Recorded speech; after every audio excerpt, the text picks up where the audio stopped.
Imagine this. You're floating helplessly in the vast darkness of space, your massive warship dying around you, and your entire civilization's most powerful fleet scattered like leaves in a cosmic storm. Death approaches with the cold certainty of physics itself. Then, impossibly, salvation arrives from the most unexpected source in the galaxy. A species everyone dismissed as primitive barbarians who barely learned to leave their own solar system. This is the story of how humanity's greatest weakness became the galaxy's salvation, and why sometimes the most powerful force in the universe isn't advanced technology or superior firepower. It's the stubborn refusal to abandon those who need help, even when logic says they should. What you're about to read will challenge everything you thought you knew about strength, survival, and what it truly means to be civilized in an uncaring universe. Admiral Zektar pressed his four-fingered hand against the bridge viewport, watching his pride and joy, the Valerian 7th Fleet, struggle against forces that defied every law of physics he understood. The massive dreadnoughts that had conquered 17 star systems now tumbled through space like broken toys, their hulls groaning under gravitational stresses that should not exist. "Status report," he commanded, his voice carrying the weight of authority that had commanded respect across half the galaxy. Commander Yilshan approached, her usually pristine blue uniform torn and stained with the green fluid that passed for blood among their kind. "Sir, we've lost contact with 60% of the fleet. The gravitational anomaly is expanding faster than our computers can calculate. Navigation is completely offline." The flagship's bridge shuddered as another impossible wave of twisted space-time washed over them. Through the massive observation windows, Zektar could see his fleet, once the most feared armada in 3 sectors, scattered across a region of space that his instruments insisted was empty void. 3 days ago, they had been pursuing the remnants of a rebel coalition that had dared challenge Valerian authority. The chase had led them to this supposedly barren system, designated only as Sector 7 Alpha in their star charts. What they found instead was a nightmare that made their most advanced scientists weep in frustration. Space itself was wrong here. "The gravitational readings don't make sense, Admiral," reported Chief Science Officer Nexal, her voice tight, with barely controlled panic. "According to our instruments, we're simultaneously being pulled towards 17 different gravity wells that our sensors say don't exist. The laws of physics are being violated on a scale that should be impossible." Zektar had commanded fleets for over 40 years, fighting pirates, rebels, and the occasional territorial dispute with neighboring empires. He had seen plasma storms that could melt continents and spatial phenomena that could drive lesser minds to madness. But this was different. This felt intentional, as if space itself had been weaponized by some intelligence beyond their comprehension. "Sir," Communications Officer Pelron called out, his voice cracking with strain. "I'm picking up distress signals from across the fleet. The heavy cruiser Redemption reports hull breaches on 7 decks. The battleship Sovereign is requesting immediate evacuation. Their reactor core is approaching critical overload." The Admiral's mind raced through tactical possibilities, but every option led to the same conclusion. They were trapped. Whatever had created this gravitational maze had effectively neutered the most powerful military force in Valerian history. "How did this happen?" he whispered, more to himself than his crew.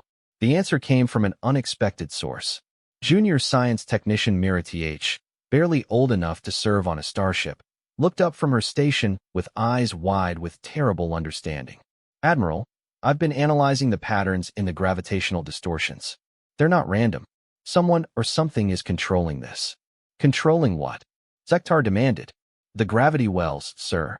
They're artificial, created by technology so advanced that our computers can't even begin to understand the principles involved." "But, sir," she paused, her voice dropping to a whisper, "I don't think they were meant to trap us." "Explain." Mira Th's hands shook as she manipulated her console, bringing up a holographic display that showed their fleet's position within the anomaly. "The gravitational fields are arranged in a specific pattern.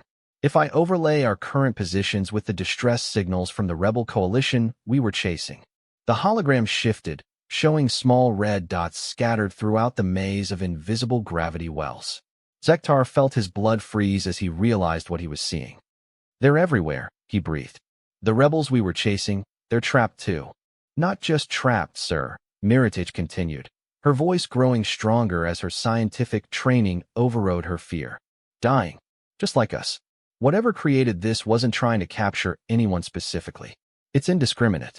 An automated system, maybe, or some kind of defense mechanism that doesn't distinguish between Valerian military vessels and rebel fighters. The bridge fell silent except for the distant groans of the ship's hull under stress.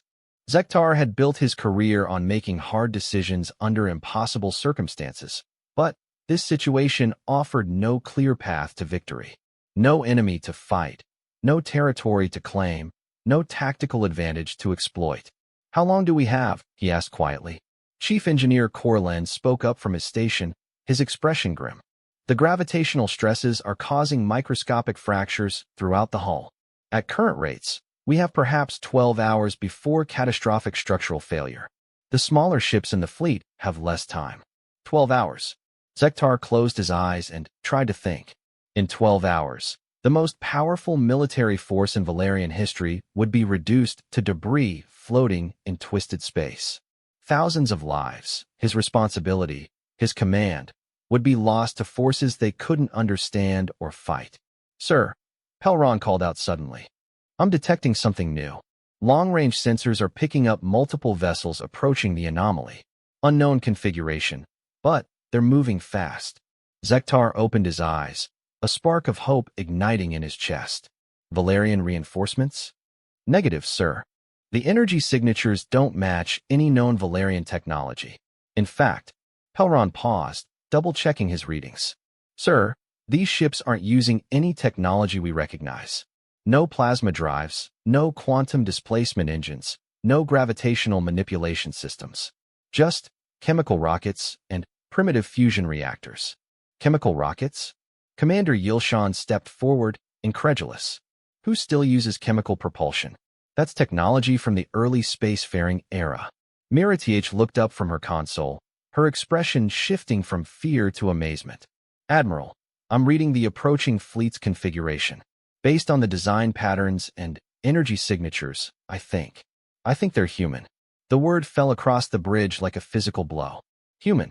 The barbarian species from the edge of civilized space. The primitives who had barely learned to leave their own star system and still fought wars with kinetic weapons and nuclear explosives. They were a joke among the galactic community, a species so technologically backward that they hadn't even discovered faster-than-light travel. Humans. Zektar struggled to process this information. What would humans be doing in this sector? This is thousands of light years from their homeworld. Unknown, sir, Pelron replied. But they're definitely approaching the anomaly. Based on their current trajectory, they'll reach the outer edge of the gravitational distortions in approximately 4 hours. Yilshan shook her head in disbelief. They'll be destroyed the moment they enter the anomaly. Their primitive ships won't be able to withstand the gravitational stresses that are tearing apart our dreadnoughts. Zektar stared at the tactical display showing the approaching human vessels. Small, crude-looking ships that seemed to be held together by welds and desperation. Against any civilized fleet, they would be eliminated in minutes. Against the forces that had trapped his armada, they would be crushed like insects. But something nagged at him. Something about the way the human ships moved, their approach pattern, the fact that they had somehow traveled thousands of light years with primitive technology. It made no sense. Pelron, can you establish communications with the human fleet? Working on it, sir. Their communication systems are primitive. But I think I can establish a basic audio link. After several minutes of adjustment, the bridge speakers crackled to life with an unfamiliar voice speaking accented galactic standard. This is Admiral Sarah Chun of the Terran Expeditionary Force. We're receiving multiple distress signals from this sector. What's your status? Zektar felt his pride as a Valerian officer warring with the reality of his situation. To request aid from humans, beings his people considered barely civilized, was almost unthinkable. But his duty was to his crew first. This is Admiral Zektar of the Valerian 7th Fleet, he responded. We are trapped in a gravitational anomaly of unknown origin. Multiple vessels are in critical condition. We require assistance. There was a pause before the human admiral responded. And when she did, her voice carried no trace of surprise or superiority, just professional competence. Understood, Admiral. We've been tracking similar anomalies across this sector for the past 6 months. Can you transmit your fleet positions and status reports? You've encountered this before? Zektar couldn't hide his astonishment. Variations of it. The good news is that these gravitational traps aren't permanent. They're created by automated systems that eventually run out of power. The bad news is that usually takes longer than most ships can survive. Miritich looked up from her console, excitement replacing fear in her expression. Admiral, the human fleet, they're not following any conventional approach pattern. They're using the gravitational distortions to slingshot between the gravity wells, building momentum instead of fighting the forces. On the tactical display, Zektar watched in amazement as the primitive human vessels danced between invisible gravity wells with a grace that seemed impossible. Their ships were crude, their technology ancient by galactic standards, but they moved through the deadly maze as if they understood its secrets. How, he whispered. Over the communications channel, Admiral Chen's voice carried a hint of what might have been amusement. Admiral, we've spent our entire history learning to navigate hazardous environments with limited technology. When you can't overpower a problem, you learn to work with it instead. As Zektar watched the human fleet weave through gravitational forces that had crippled his mighty armada, he began to understand that perhaps there was more to these primitive beings than the galaxy had ever imagined. The rescue operation was about to begin, and it would change everything both species thought they knew about strength, technology, and survival in an unforgiving universe. Admiral Sarah Chun stood on the bridge of the TSV Indomitable, watching her tactical display with the focused intensity that had earned her command of humanity's first deep space exploration fleet. Around her, the bridge crew worked with the quiet efficiency of people who had learned to make impossible things happen with limited resources. Gravitational mapping complete, Admiral, reported Commander James Rodriguez, her chief science officer. The anomaly is definitely artificial. Someone built a massive gravity manipulation system and then abandoned it. The pattern suggests it was originally designed as a defensive barrier, but the control systems have degraded over time. How degraded? Chen asked, studying the three-dimensional hologram that showed the maze of gravity wells stretching across several cubic light-years. Enough that it's become indiscriminate. The system appears to activate whenever it detects multiple vessels in the area, regardless of their origin or intent. Rodriguez manipulated the display, highlighting areas of particularly intense gravitational distortion. The Valerian fleet triggered it when they pursued those rebels into the sector. Chen nodded, her mind already working through the tactical implications. She had read the intelligence reports about Valerian military doctrine, overwhelming firepower applied with surgical precision. They were excellent at conquering planets and intimidating potential threats, but they had never needed to develop the kind of creative problem-solving that came naturally to humanity. Status on the trapped vessels? She asked. Lieutenant Sarah Kim looked up from the communication station. I've established contact with 17 Valerian ships and 5 rebel vessels. The damage reports are extensive: hull breaches, reactor instabilities, life support failures. The worst affected ships have maybe 6 hours before catastrophic failure. And the gravitational forces? Increasing, Rodriguez confirmed grimly. The system seems to be building towards some kind of climax event. If our models are correct, it will either collapse entirely or surge to levels that will crush every ship in the anomaly. Chen had seen similar situations during the asteroid belt wars, when human miners and prospectors had been trapped by corporate sabotage in unstable asteroid fields. The same principles applied. When conventional rescue operations were impossible, you had to think like the environment instead of fighting it. Options, people, she said, addressing her senior staff. Commander Lisa Park, her tactical officer, spoke first. We could try a conventional extraction. Use our tractor beams to pull ships out one at a time. But, given the gravitational forces involved, we'd likely lose more ships than we save. The gravitational stresses would tear most of those vessels apart before we could get them to safety, added Chief Engineer Marcus Webb from his position at the damage control station. Their hulls are already compromised. Rodriguez cleared his throat. There is another option, but it's unconventional. I'm listening. We don't fight the gravity wells. We use them. The entire anomaly is essentially a complex gravitational slingshot system. If we can map the interactions between the various gravity wells and predict their fluctuations, we might be able to create escape trajectories that use the anomaly's own forces to propel the trapped ships to safety. Park looked skeptical. That would require incredibly precise timing and coordination. One mistake, and we'd send a ship careening into a gravity well that would crush it instantly. It would also require the trapped vessels to trust us completely, Chun added thoughtfully. They'd have to follow our navigation instructions without question, even when those instructions seemed to lead them deeper into danger. Kim spoke up from her station. Admiral, I'm receiving a priority transmission from the Valerian flagship. Admiral Zektar wants to speak with you directly. Chun straightened her uniform, a habit left over from her early career when protocol had mattered more than results. On screen, the main view screen flickered to life, revealing the bridge of a Valerian dreadnought.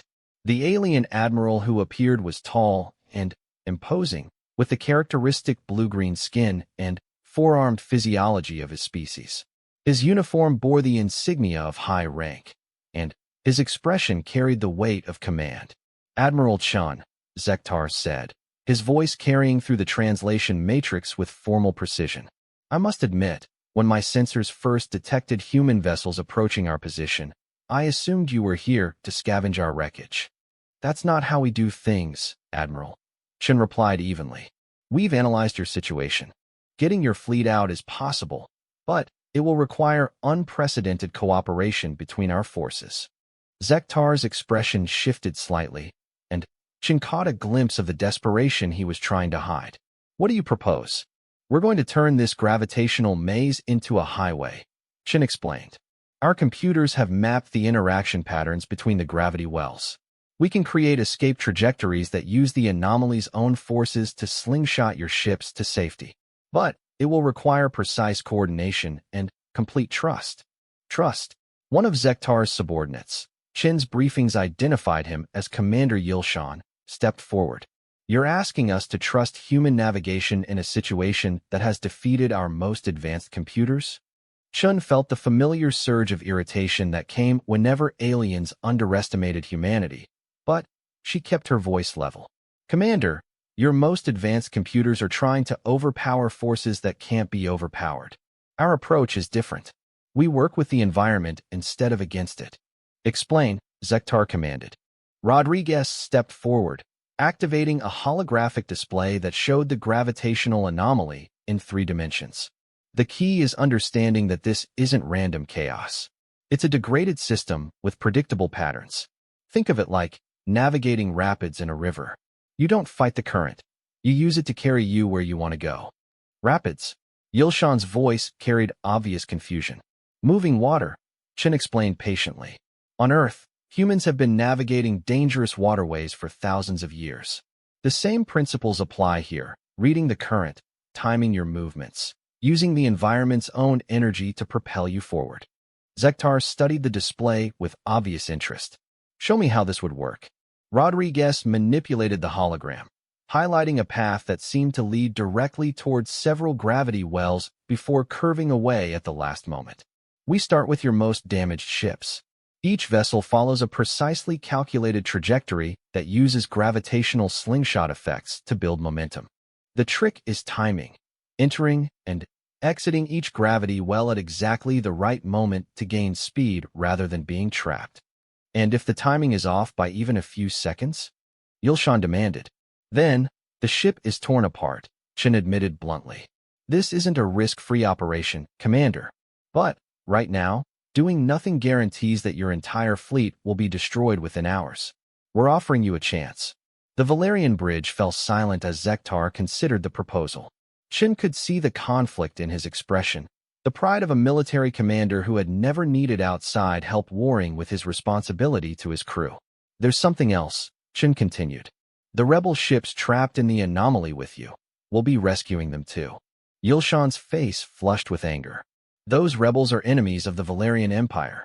We were pursuing them for acts of terrorism and piracy. Right now, they're just people who need help, Chen replied firmly. We don't abandon anyone in distress, regardless of politics. Zektar raised one of his 4 hands, silencing his subordinate. Admiral Chun, I must ask, why? Why risk your ships and crews to rescue beings you've never met? What do humans gain from this? Chen thought for a moment before answering. Admiral, there's an old human saying, today you, tomorrow me. It means that helping others in crisis isn't just about altruism. It's about building a universe where help is available when you need it. Someday, humanity might be the ones trapped and desperate. We hope that when that day comes, there will be people willing to risk everything to save us. The alien admiral stared at her for a long moment, his expression unreadable. You would risk your entire fleet based on hope. We've built our entire civilization on hope, Admiral. Hope that tomorrow can be better than today. Hope that intelligence and determination can overcome any obstacle. Hope that there's always another way, even when all the obvious solutions have failed. Zektar straightened, and Chen saw the moment when he made his decision. What do you need from us? Complete trust and precise coordination, Chen replied immediately. Every ship will need to follow our navigation instructions exactly, even when those instructions seem to lead toward destruction. There's no room for second-guessing or independent action. My fleet has never operated under alien command, Zektar said slowly. Then, today is a day for firsts, Chen responded. Commander Rodriguez, begin plotting extraction sequences for all trapped vessels. Priority to the most critically damaged ships. Commander Park, coordinate with our escort fleet. I want every available tractor beam and thruster ready to assist with final approach vectors. She turned back to the main screen.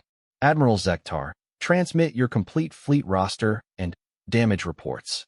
We'll start with your most vulnerable ships and work our way up to the larger vessels. And Admiral? Yes. This is going to look impossible right up until the moment it works. Trust the process. As Chen's crew began the complex task of plotting escape trajectories for dozens of trapped vessels, she reflected on the irony of the situation. The galaxy's most feared military force, equipped with technology that could sterilize planets, had been defeated by an abandoned defensive system. But humanity, with ships held together by ingenuity and determination, was about to attempt something that conventional wisdom said was impossible. She had learned long ago that humanity's greatest strength wasn't their technology or their firepower. It was their stubborn refusal to accept that any problem was truly unsolvable. Today, that refusal would either save hundreds of lives or destroy them all in the attempt.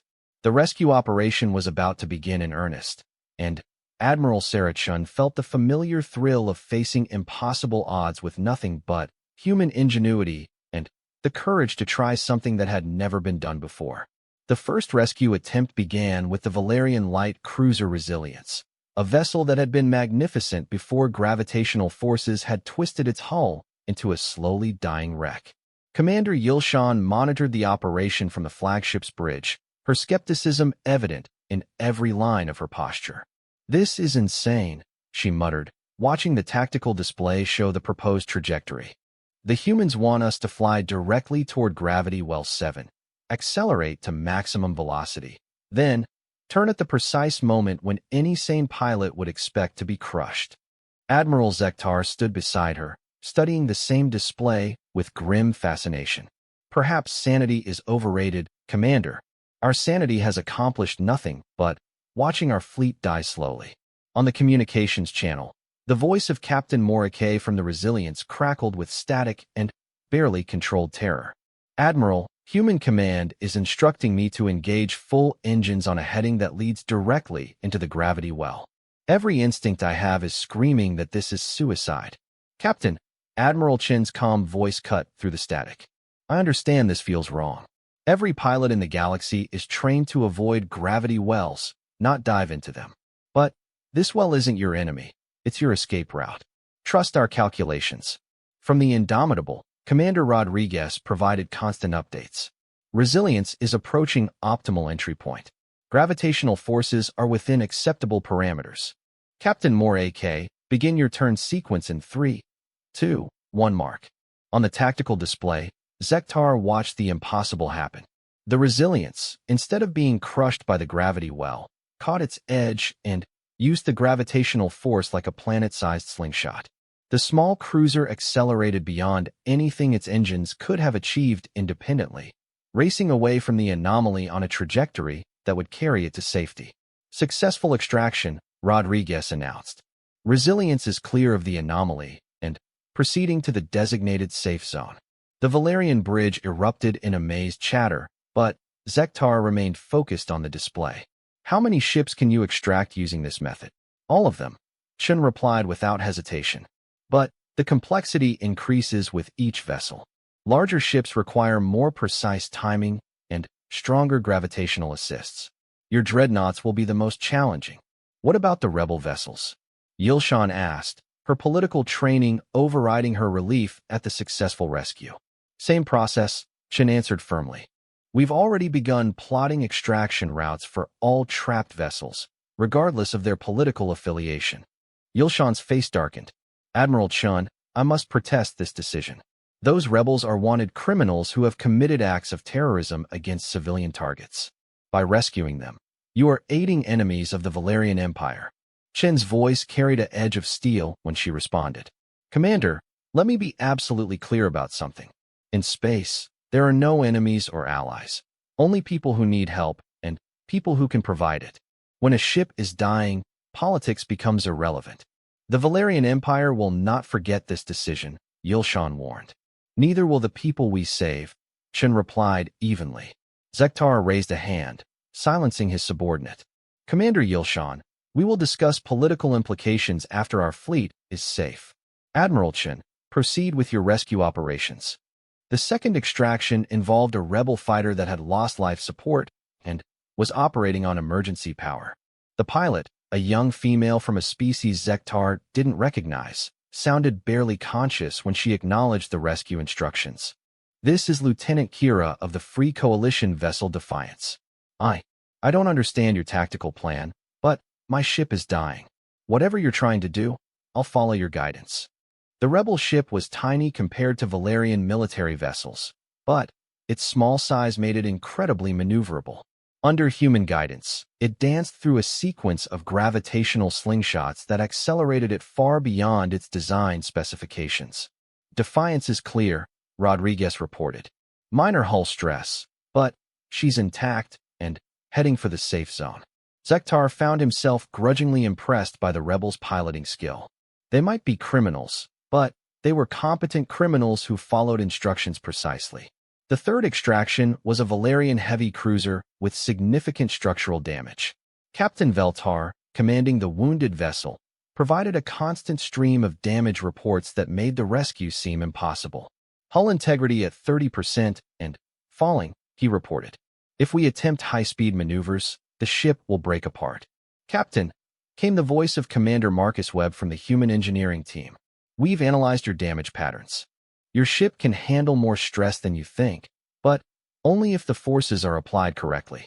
Instead of fighting the gravitational shear, we're going to let it help stabilize your hull structure. Explain, Veltar demanded. Think of your ship as a rope under tension. Pull it straight, and it stays strong. Apply force from multiple directions, and it tears apart. We're going to use the gravity wells to keep the stress vectors aligned with your ship's strongest structural points. The rescue of the heavy cruiser required perfect timing across multiple gravitational slingshots. Webb's engineering team provided constant guidance on structural stress management, while Rodriguez calculated trajectory adjustments in real time. Beginning approach to Gravity Well 3, Veltar reported. I can feel the hull groaning, but the stress patterns are actually more stable than I expected. That's because you're not fighting the forces anymore, Webb explained. You're working with them. The gravitational shear is actually helping to redistribute stress across your ship's frame. The heavy cruiser emerged from the gravity well sequence battered but intact, its crew amazed to discover that their seemingly fatal damage was no longer life-threatening. As the rescue operations continued, Zektar found himself studying the human crew with growing fascination. Their technology was indeed primitive by galactic standards. Chemical rockets, fusion reactors that most civilizations had abandoned centuries ago, computers that operated on principles the Valerians considered obsolete. But their approach to problem-solving was unlike anything he had encountered in 40 years of military service.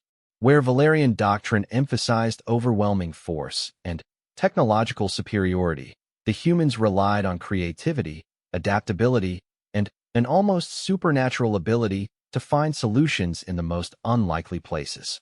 Admiral Chun, he said during a brief pause in the rescue operations, "I must ask, how did your species develop these techniques?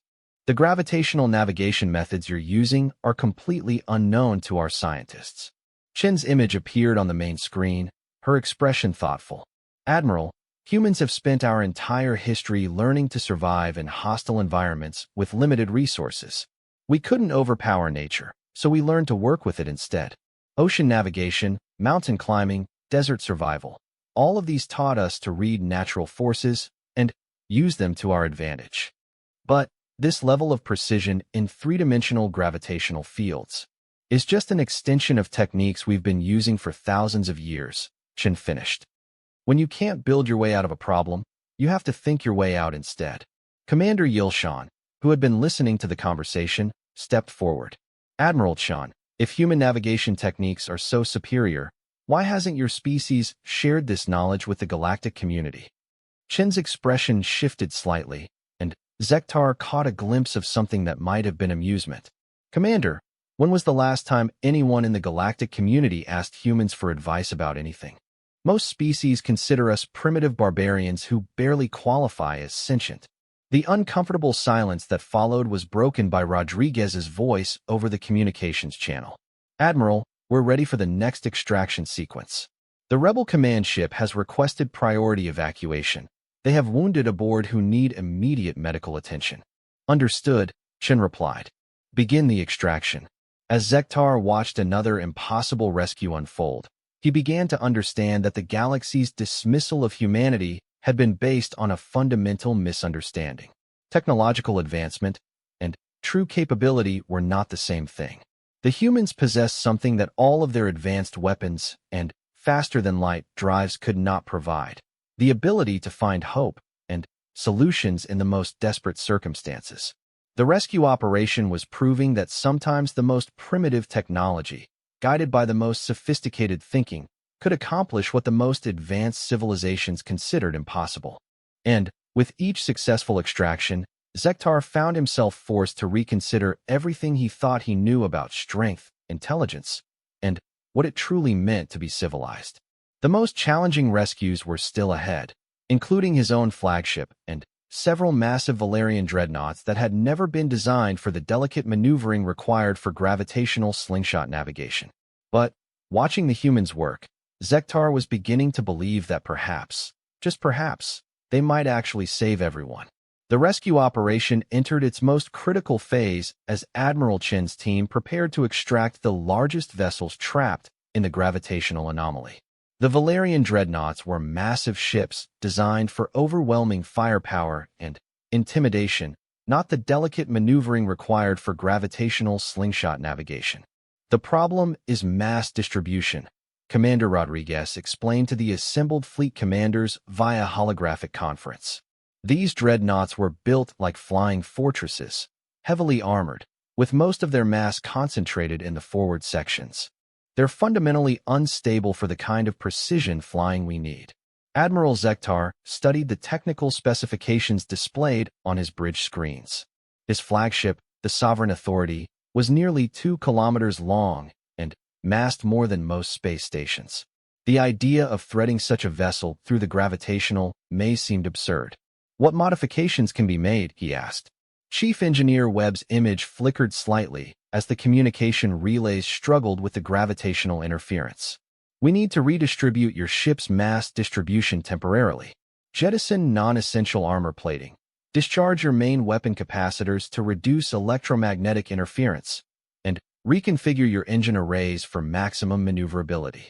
Commander Yilshan looked appalled. "You're asking us to strip our ships of everything that makes them effective warships.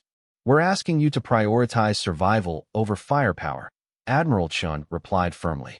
"A living crew on a defenseless ship is infinitely more valuable than a dead crew on a perfectly armed dreadnought." The conversation was interrupted by an emergency transmission from the rebel flagship Freedom's Call.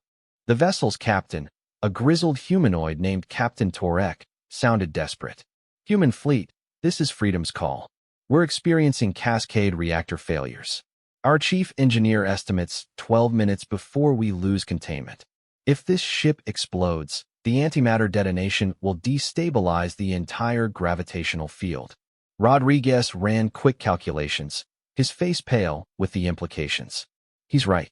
An antimatter explosion of that magnitude will create a resonance cascade in the gravitational anomaly. Every ship still trapped here will be crushed simultaneously. Chen's response was immediate. "All available ships, converge on Freedom's Call. We're moving up their extraction to emergency priority." "Admiral," came the voice of Captain Lisa Park from the escort vessel Prometheus. "The rebel ship is too unstable for conventional extraction. The gravitational stresses required for slingshot navigation would trigger the reactor failure we're trying to prevent." Chen stared at the tactical display, her mind racing through alternatives. The rebel ship was doomed, but its destruction would kill everyone else still trapped in the anomaly. There had to be another way. "Webb, what if we don't extract them? What if we stabilize the reactor using external support?" "Explain." "Tractor beams and force field generators. We use our ships to create an external containment field around their reactor core. It might hold long enough for us to extract the other vessels first." Rodriguez shook his head. "The power requirements would be enormous. We'd have to drain the reactors of half our fleet just to maintain containment for an hour. Then, we have an hour to extract everyone else," Chen replied grimly. Admiral Zektar found himself faced with an impossible choice. The humans were proposing to sacrifice their own fleet's power reserves to save a rebel ship that his forces had been trying to destroy just days earlier. By any rational military calculation, it would make more sense to evacuate the human ships and let the rebels die. But, as he watched the human crews working with desperate efficiency to save people they had never met, Zektar realized that military rationality was not the highest value in the universe.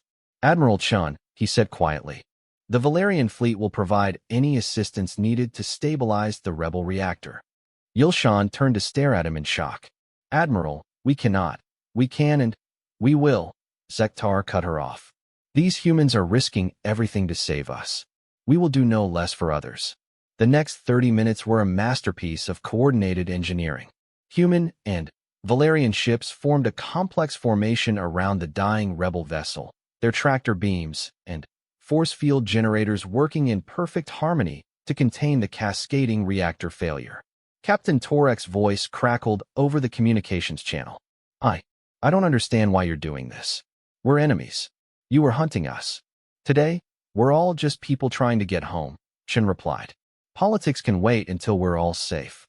With the immediate crisis contained, the extraction of the larger vessels began in earnest. The first dreadnought to attempt the slingshot maneuver was the Valerian heavy battleship Retribution, commanded by Captain Nexrial. "I've stripped all non-essential mass as instructed," Nexrial reported. "The ship feels wrong. Like flying a skeleton instead of a proper warship." "That skeleton is what's going to save your life," Webb replied. "Remember, you're not fighting the gravity wells, you're dancing with them." The Retribution's extraction required a complex sequence of 7 gravitational slingshots, each one building momentum for the next. The massive ship, stripped of its armor and reconfigured for maneuverability, moved through the gravitational maze with surprising grace. "Approach vector looks good," Rodriguez reported. "Entering gravity well 1 in 5, 4, 3, 2 mark." On the tactical display, Zektar watched his fellow captain perform maneuvers that would have been impossible in a fully armed dreadnought. The Retribution swept through the gravity well's edge, using the gravitational acceleration to propel it toward the next slingshot point. "Momentum building perfectly," Webb announced. "Captain Nexrial, you're flying that ship like a fighter pilot." "I feel like I'm barely in control," Nexrial admitted, but there was excitement in his voice now. "But the responsiveness.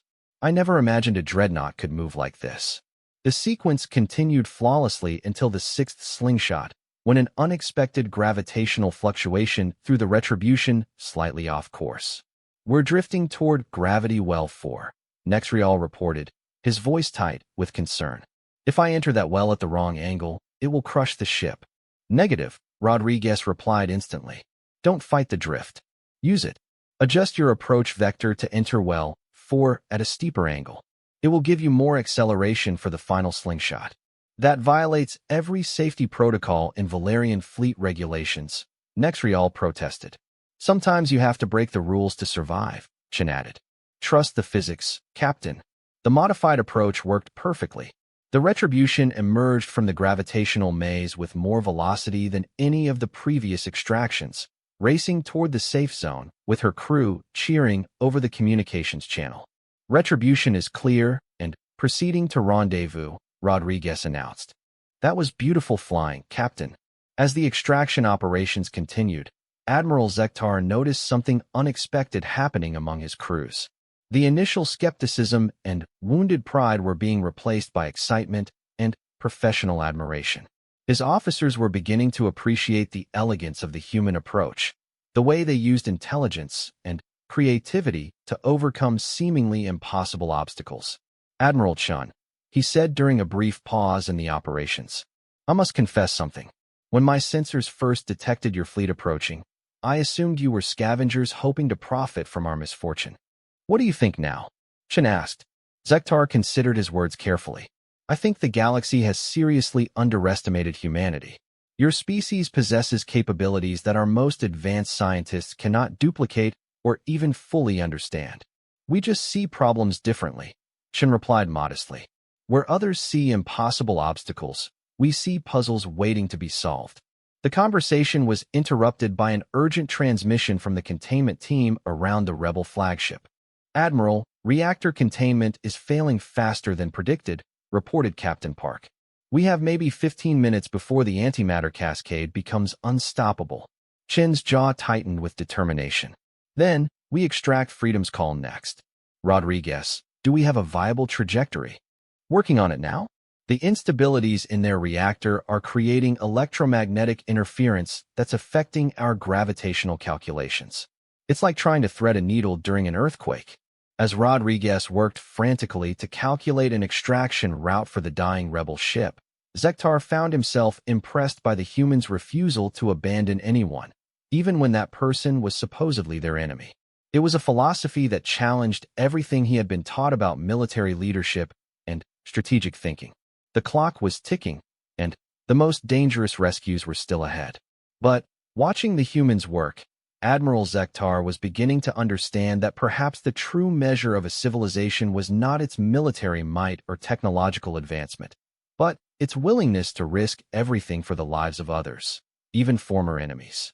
The final phase of the rescue operation began with the most desperate gamble yet attempted. Freedom's call, the rebel flagship, was minutes away from an antimatter cascade that would destroy everything still trapped in the gravitational anomaly. The ship's reactor containment was held together by nothing more than the combined force fields of a dozen human and Valerian vessels. Extraction trajectory calculated, Commander Rodriguez announced, his voice tight with stress. But, Admiral, this isn't going to be like the other rescues. The electromagnetic interference from their failing reactor is creating gravitational eddies we can't predict. We'll be flying blind through half the sequence. Admiral Chin studied the holographic display showing Freedom's call's proposed escape route. It was a nightmare of split-second timing through unstable gravitational fields, with multiple points where a single miscalculation would mean instant destruction. Captain Torek, she said, addressing the rebel commander. This is going to require flying skills beyond anything your crew has ever attempted. Are you ready? The grizzled rebel captain's face appeared on the communication screen, his expression grim but determined. Admiral, my crew has been flying impossible missions since the day we decided to oppose the Valerian Empire. We're ready. Admiral Zektar, monitoring the operation from his flagship, made a decision that surprised everyone, including himself. Admiral Chan, I request permission to personally guide Captain Torek through the extraction sequence. Commander Yilshan turned to stare at her superior in shock. Admiral, you're proposing to help a rebel escape capture. This violates every regulation in the Valerian military code. Then, perhaps the code needs to be updated, Zektar replied firmly.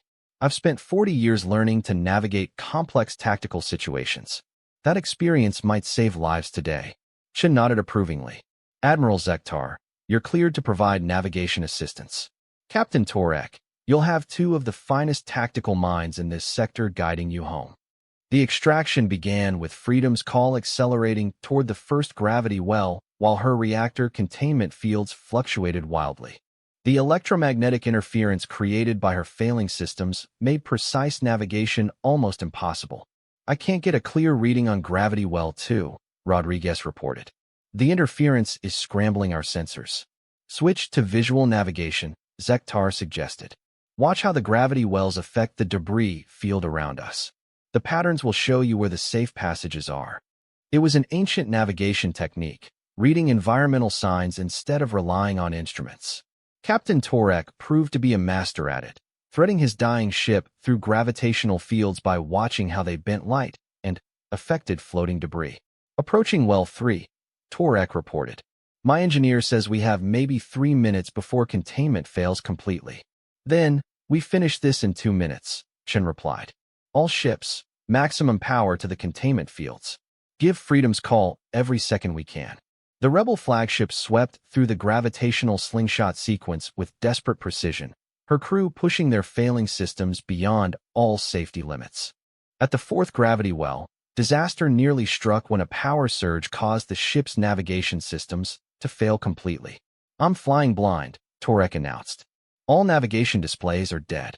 Trust your instincts, Zektar advised. Feel how the gravity well affects your ship's movement. The forces will guide you if you let them. It was advice that would have been dismissed as mystical nonsense by any conventional tactical manual. But, in the chaos of the gravitational maze, it worked. Torek flew his ship through the remaining slingshots using nothing but the pilot's intuition developed over years of dangerous flying. Freedom's call emerged from the final gravity well just as her reactor containment failed catastrophically. The antimatter cascade that should have destroyed her was harmlessly vented into open space, her crew cheering weakly over the communications channel. Freedom's call is clear, Rodriguez announced with obvious relief. Reactor shutdown complete. They're safe. But the rescue operation wasn't finished. Admiral Zektar's flagship and 2 remaining dreadnoughts were still trapped in the gravitational anomaly, and the power drain from the containment operation had left the human fleet running on minimal reserves. Admiral Chun, Zektar said quietly, your ships have given everything to save us. I cannot ask you to risk more. You're not asking, Chun replied firmly. We're volunteering.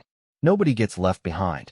The extraction of the sovereign authority required every remaining ounce of power in the human fleet. The massive flagship was too large for conventional slingshot navigation, so Webb's engineering team devised a modified approach that used multiple tractor beams to essentially drag the ship through the gravitational sequence. This is completely insane, Commander Yilshan muttered as the sovereign authority began its extraction. We're being pulled through gravitational fields that should crush us by ships a fraction of our size. Sometimes insane is exactly what you need, Zektar replied, watching the tactical display with fascination. Look at the precision required. Every human ship has to coordinate its movements perfectly, or we all die. The extraction worked because the humans treated it like a complex dance rather than a mechanical operation. Each ship adjusted its position and power output in response to the others, creating a coordinated ballet that guided the massive Valerian flagship through forces that would have destroyed it alone. Sovereign authority is clear, Rodriguez announced as Zektar's ship emerged from the gravitational maze. Admiral, that was the most beautiful piece of flying I've ever seen. The final 2 dreadnoughts followed in rapid succession, their extractions made easier by the techniques developed during the previous rescues. As the last Valerian ship reached safety, Admiral Chun allowed herself a moment of satisfaction. All vessels accounted for, she announced. Operation complete. The aftermath of the rescue brought unexpected consequences. As the combined fleet regrouped in open space, Admiral Zektar found himself faced with a dilemma that challenged everything he had been taught about duty and command. Admiral Chun, he said over the communication channel.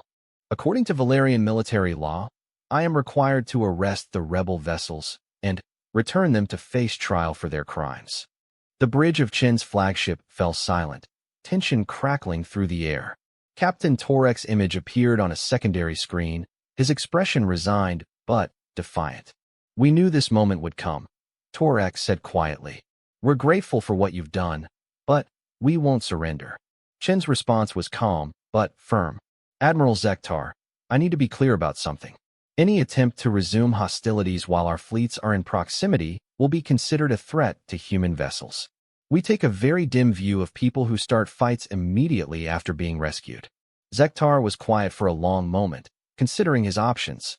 Finally, he spoke with the weight of command decision in his voice.